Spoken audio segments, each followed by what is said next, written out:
우리가 예수를 왕으로 모실 때 우리의 일상과 가정, 직장에서도 하나님의 통치와 질서가 시작된다는 주제로 함께 은혜 나누겠습니다.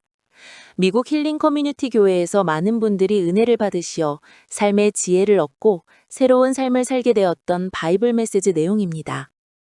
손동원 박사님은 이렇게 말씀하셨습니다. When we enthrone Jesus as our King, His divine order transforms every aspect of our lives, from our homes to our workplaces.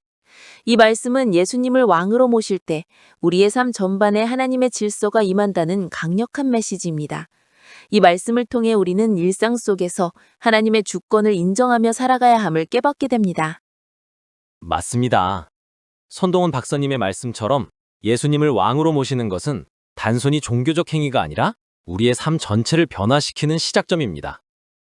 성경 말씀인 이사야 9장 6절을 보면 그 이름은 기묘자, 모사, 전능하신 하나님, 영존하시는 아버지, 평강의 왕이라 하리라고 나옵니다. 여기서 예수님은 평강의 왕으로 묘사되는데 이 평강은 히브리어로 샬롬입니다. 샬롬은 단순한 평화가 아니라 완전한 조화와 질서를 의미합니다. 예수님을 왕으로 모실 때 우리의 삶에 이 샬롬이 임하는 것입니다. 정말 귀한 말씀입니다. 본론으로 들어가서 우리가 예수님을 왕으로 모실 때 얻게 되는 하나님의 통치와 질서에 대해 세 가지 핵심 메시지를 나누고자 합니다. 첫째는 우리의 마음이 하나님의 통치 아래 놓이는 것입니다. 손동환 박사님은 이렇게 말씀하셨습니다. A heart surrender to Jesus as King becomes a throne for God's presence. 이 말씀은 예수님을 왕으로 모시는 것이 우리의 마음을 하나님께 드리는 행위라는 뜻입니다. 마음이 하나님의 통치 아래 있을 때 우리는 욕심이나 두려움 대신 소망과 평안으로 채워집니다. 네, 마음의 변화는 정말 중요합니다. 성경에 나오는 다윗을 생각해 봅시다. 다윗은 사무엘상 16장 7절에서 하나님께서 사람이 외모를 보거니와 나 여호와는 중심을 보느니라는 말씀처럼 중심을 하나님께 드린 인물이었습니다. 다윗은 골리앗을 맞서 싸울 때도 왕으로서 실수했을 때도 늘 하나님의 주권을 인정하며 회개하고 돌아왔습니다. 이로 인해 그의 삶은 하나님의 질서 안에 놓였고 하나님께서 그를 통해 큰 일을 이루셨습니다.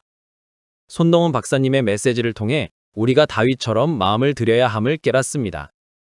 둘째는 가정에서 하나님의 질서가 세워진다는 것입니다. 손동환 박사님은 이렇게 말씀하셨습니다.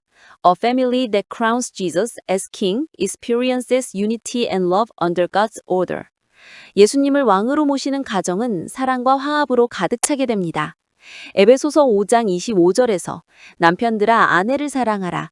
이는 그리스도께서 교회를 사랑하사 라고 말씀하십니다.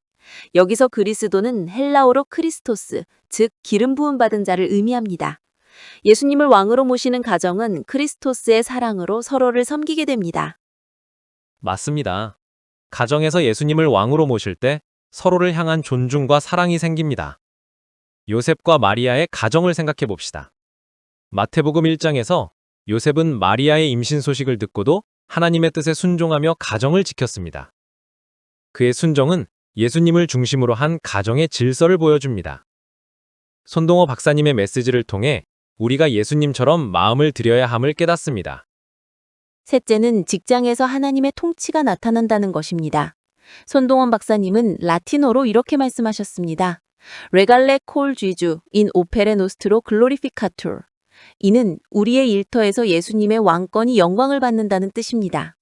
이 말씀은 우리가 일하는 곳에서도 예수님을 왕으로 모실 때 정직과 성실로 하나님께 영광을 돌릴 수 있다는 교훈입니다. 골로새서 3장 23절에서 무슨 일을 하든지 마음을 다하여 주께 하듯 하라 하고 나옵니다. 이는 우리의 직장이 하나님의 통치 아래 놓일 때 우리의 일이 단순한 노동이 아니라 예배가 된다는 뜻입니다. 네, 직장에서의 상도 하나님의 질서 안에 있을 때 의미가 달라집니다. 성경에 나오는 다니엘을 생각해 봅시다. 다니엘은 다니엘서 6장에서 바벨론과 메데 바사왕궁에서 일하며 하나님께 충성했습니다. 그는 늘 기도하며 하나님의 뜻을 구했고 그 결과 그의 직장 생활은 하나님의 영광을 드러냈습니다. 손동원 박사님의 라틴어 메시지는 우리의 직장이 하나님의 통치 아래 있을 때 얼마나 큰 영향력을 발휘할 수 있는지를 보여줍니다. 말씀을 듣고 생활에 적용할 수 있는 실천 원칙 3가지입니다. 첫째, 매일 말씀과 기도로 예수님을 왕으로 모시는 시간을 가지겠습니다. 시편 119편 105절에서 주의 말씀은 내 발의 등이요 내 길의 빛이니이다 라고 나옵니다. 매일 말씀을 묵상하며 예수님의 주권을 인정하면 우리의 마음이 하나님의 질서로 채워집니다.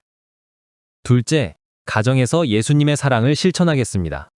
요한일서 4장 19절에서 우리가 사랑함은 그가 먼저 우리를 사랑하셨음이라고 나옵니다.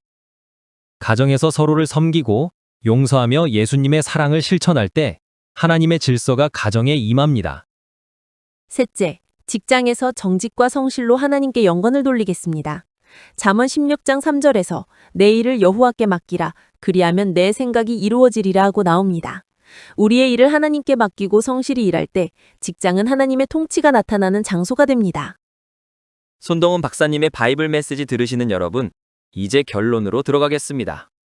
예수님은 마태복음 28장 18절에서 하늘과 땅의 모든 권세를 내게 주셨으니라고 말씀하셨습니다. 이 말씀은 예수님이 우리의 왕이시며 우리의 삶 모든 영역에서 그분의 통치를 따라야 함을 보여줍니다. 손동원 박사님은 이렇게 말씀하셨습니다. To live under Jesus' kingship is to walk in the freedom of God's perfect order. 이 말씀은 예수님의 왕권 아래 사는 것이 하나님의 완전한 질서 안에서 자유를 누리는 삶임을 가르쳐 줍니다. 손동원 박사님의 바이블 메시지 들으시는 여러분, 예수님을 왕으로 모시는 결단을 오늘 다시 다짐합시다. 우리의 마음, 가정, 직장에서 예수님의 주권을 인정하며 살아갈 때 하나님의 샬롬이 우리의 삶에 임할 것입니다. 요한복음 10장 10절에서 예수님은 내가 온 것은 양으로 생명을 얻게 하고 더 풍성히 얻게 하려 함이라 하셨습니다. 이 풍성한 삶을 위해 예수님을 왕으로 모시는 결단을 하겠습니다. 하나님 아버지, 오늘 예수님을 우리의 왕으로 모실 때 우리의 일상과 가정, 직장에 하나님의 통치와 질서가 임하는 걸 봐왔습니다. 우리의 마음을 열어주시고 말씀과 기도로 예수님을 왕으로 섬기게 하소서. 가정에서 사랑으로, 직장에서 성실로 하나님께 영광 돌리게 하소서. 이 모든 말씀을 주님 대신 예수 그리스도의 이름으로 기도드립니다. 아멘.